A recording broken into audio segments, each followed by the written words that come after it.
Hi, I'm Ralph Michaels, and this is your big game breakdown. While some people may think of Tulane and Prairie View not as a big game, if it cashes, it is a big game. Now, Prairie View may be the most unexpected team in college basketball this year. They're 4-2 straight up, and they're 5-0 against the spread. Now, Joe always laughs at me that I pull out games where teams are in the 300s and the 330s and the Ken Palm ratings. Prairie View actually started that way, but Ken Palm has moved them all the way up to number 281 after starting the season at 335. Have they played a tough schedule? No. They've played one team in the top 120. That is Washington State. They lost by 18, but they were getting 19 and a half. Their second toughest game, they were at Seattle. They lost that game by 11, but they were getting 16 and a half. So what happens when a team is that hot? We see the lines start to fade against them. Their last game was Tuesday, November the 21st, on the road at Eastern Kentucky, a game they pulled an upset, winning by 12 as an 11.5-point dog.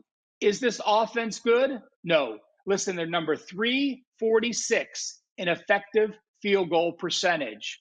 This season, their top performance against a Division I team shooting the ball was 45.3% against Tennessee Martin and 42.9% against Abilene Christian. It's their defense that has kept them in the game. Despite playing at a very fast pace, they are number 55 in effective field goal percentage. But now I have a Tulane team, a team that's 4-1 straight up this year. They lost to Bradley on the road. Not a bad game. They were a 1-point underdog. They lost by 3. They had trouble rebounding that game. They only had 30 rebounds. But I do have a team with Ron Hunter coaching it that is also a fast-paced team. And a lot of times when teams push the tempo, if you're the better team at home with faster tempo, that's going to help you significantly. Second thing, you look at Tulane. They don't turn the ball over. They're number 12 in offensive turnovers in the country out of the 362 teams. Their defense is an amazing number 8. When a fast team gets pressured, that's usually not a positive. Tulane, the much more experienced team. Tulane, in fact, number 11 as far as tempo goes. Tulane's only negative, offensive rebounding, one of the worst in the country at 343. Guess what? Prairie View's defensive rebounding, horrible at 326. Tulane, number 2 in 2-point percentage this season. Prairie View, number 356. Yes, it's a big line. Yes, we're going up against a team that's 5-0 against the spread, but that's why we're getting value. Tulane minus the points for my big game breakdown. Let's go to the ACC SEC Challenge for a big game breakout. This is Steve Merril, WagerTalk.com here on WagerTalk TV, talking Wednesday night college hoop. It's a loaded card, and I think there's some value in this late ESPN2 game at 9:15 Eastern on national TV. Let's look at the Auburn Tigers. Auburn lost their season opener to Baylor, 88-82, about a month ago. Not looking too bad now as Baylor's climbed to top 10 in the polls as high as number 9. But Auburn has bounced back strong since that opening loss, going a perfect 4-0 straight up. Every one of those past 4 wins coming by at least 15 points or more. Yet for some reason, this line has dropped a little bit. I was looking at this overnight, opened 9.5. Some of the sharp books last night on Tuesday went to -10. But now here on Wednesday morning, back down to -9, even down to -8.5. So we get extra value now with Auburn in the game, which I think they win by double digits. Very difficult scheduling spot for Virginia Tech. Some people think Auburn might be a little flat after 7 days off. I think they're rested, ready to go. Virginia Tech's a team that maybe hit the wall. They just played the ESPN Events Invitational down in Kissimmee, Orlando, Disney World this past week. Had to play 3 games in 4 days because they made it to the finals. Win against Boise State, upset against undefeated Iowa State on Friday, and then they got smoked by top 15 Florida Atlantic on Sunday, losing by 34 points, and they got outscored by 26 in the second half. And I think that's what's a really bad sign. That's a sign they are showing some fatigue. Gave up 57% shooting and shot just 33% from the floor. Now in just 2 days rest, they have to travel once again and play another tough opponent. Not a good spot for Virginia Tech. Surprised that this line dropped on Wednesday morning. I think there's some value with Auburn here, and what should be a double-digit win at home on Wednesday night. All right. So Tennessee and North Carolina meet up in Chapel Hill tonight. And what a gauntlet this has been for the Vols, right? Off back to back losses to Purdue and Kansas. Now they have to go on the road and take on a very good UNC team. I first have to acknowledge what a great defense Tennessee has. We all know that, right? One of the best, absolutely one of the best in the country. That being said, I have some concerns with them on the road here and their ability to score. The Vols scored just 60 and 67 in those two losses against top competition in neutral territory, but they ranked 245th in effective field goal percentage and have really struggled from inside the arc, particularly. Coach Rick Barnes has spoken about his disappointment with the inconsistencies, and going on the road in a hostile environment is a tough way to get those things corrected. And look, the lone blemish on North Carolina's record is an overtime loss to Villanova. The Tar Heels responded by punishing Arkansas, winning by 15. So it's not like UNC isn't battle tested, and they come in at 11th in adjusted offensive efficiency. Look, the Tar Heels, they don't turn it over often. They crash the offensive glass, and they can knock down the three ball. There's a lot to like about this North Carolina team right now because they're playing solid defense as well.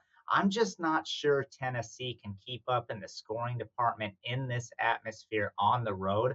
My recommendation would be to go with UNC on the money line for this big game breakdown. This is Ralph Michaels. Welcome to my college basketball best bet for the Wager Talk College Basketball Tip-Off Show for November 29th. I am going to the last game on the board, guys. Dig deep. It is Loyola Marymount and Central Arkansas. Now, as I stated in my big game breakdown, I like looking at these bottom feeders. Central Arkansas currently ranked number 337 in Ken Palm's ratings. They started the season 319, so they've fallen off a bit. We have a 1-7 team in Central Arkansas that has truly struggled on both sides of the ball. In adjusted efficiency, they're number 323 in offense, 332 in defense. Now, Central Arkansas has gone 4-3 against the spread versus D1 foes. Their cover against a very poor Arkansas Pine Bluff team, they lost that game by 2, getting 3. They went to Vanderbilt. They knocked off Vanderbilt in a huge upset, and then just fell short against Southeast Missouri State on the road. Last couple games, they went to Kansas State, got beat by 54, and then lost by a half point in their last game against New Orleans, getting 4.5 points. Now, this Loyola Marymount team comes in 4-3 straight up, and only 1-3 ATS their last 3 games. The reason for the bad start? It's been their offense. As a 2-point favorite against SF Austin, yeah, I can speak, they shot 46.3%. As a 6-point favorite against Oakland, they shot only 39.6%. Against FIU as a 6.5-point favorite, they shot only 39.6%. And against UTEP, it was all defense. They held the Miners to 30.2%, and they shot 38.2%, but they won by 20. While they've played a weak set of schedules, I like the positivity that we're seeing now. They played last Saturday, and they played the Tuesday prior. So this is the 3rd game in 8 days. I like that type of flow with back-to-back home games after the holiday. They are a slower paced team, but they play excellent 2-point defense. With Central Arkansas, they do like to bring the ball up quickly, but they turn the ball over often. They're number 267 in offensive turnovers. Their last 2 games were at home. Their previous road game, that game at Kansas State, as I said, gets blown out. When I look at Loyola and I look at their win against UTEP and I look at how they've been progressing, I think this is a team with positivity that I'll be looking forward to playing as the season progresses. Yes, it's a huge line, but this team throws up a lot of threes. In fact, they're number 25 in 3-point percentage relative to 2 points. So they're one of the highest shooting 3-point teams, and 3-point defense percentage for Arkansas, as I said, poor to quantify it, number 271. Central Arkansas goes to Hawaii on Sunday. Loyola Marymount goes on the road to Nevada. So this is a big win to get them to 5-3. I don't mind laying almost 3 touchdowns. Go to the last game on the board. My best bet for Wednesday, the Loyola Marymount Lions. So, looking at a free play here for Wednesday night in college hoops. Big card, but we're going to go to the extra board for a little bit of an under the radar game here. And no way am I playing NJIT, and that's New Jersey Institute of Technology. For those of you who don't know about the Highlanders, and there's no reason to know about them. They're 1-4 in the season, one of the worst college basketball teams in the country. And I think they get blown out in this game. George Mason, 4-1 straight up. A couple weeks ago here in the show, gave you a free play on George Mason over Cornell a couple weeks ago. Mason won that game by 7 as a 2-point favorite. They're now 5-1 straight up on the season, 4-1-1 against the spread, back-to-back wins and covers. Yes, they're taking a step down in class here, but I think they keep it rolling. Last week on Saturday, an easy 22-point win at home against East Carolina is just a 5-point favorite.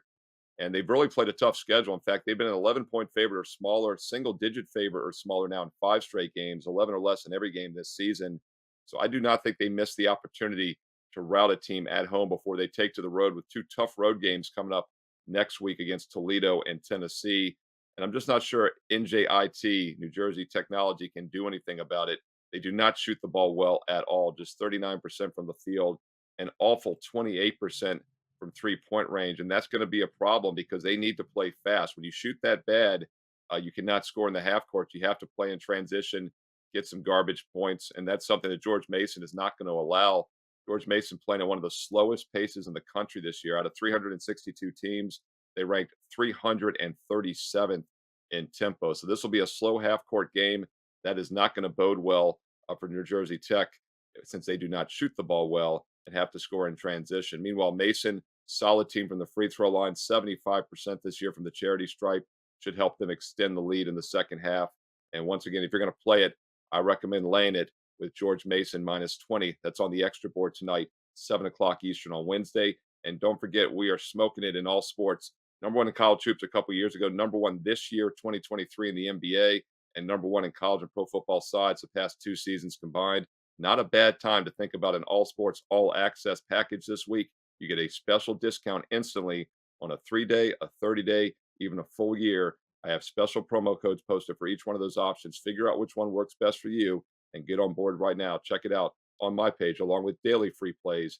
Steve Merril, WagerTalk.com. So Florida heads to Wake Forest in bounce back mode after scoring 91 in a losing effort to Baylor.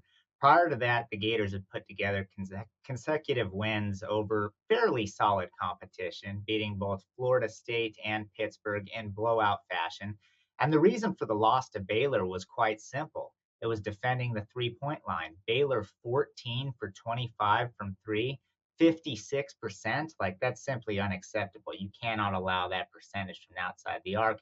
And Coach Todd Golden knows it. He spoke about it post game, and that's been an emphasis in practice. I would expect a much better effort out of the Gators here. Look, Florida does a good job scoring. 86 points or more in 5 of their first 6 games, 17th in adjusted offensive efficiency.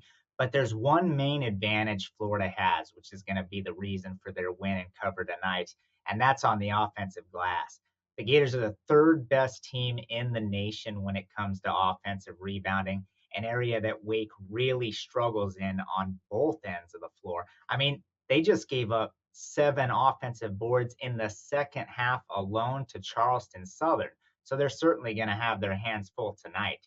The Demon Deacons struggled. They've struggled every time they've been asked to step up in class, even a little bit this season.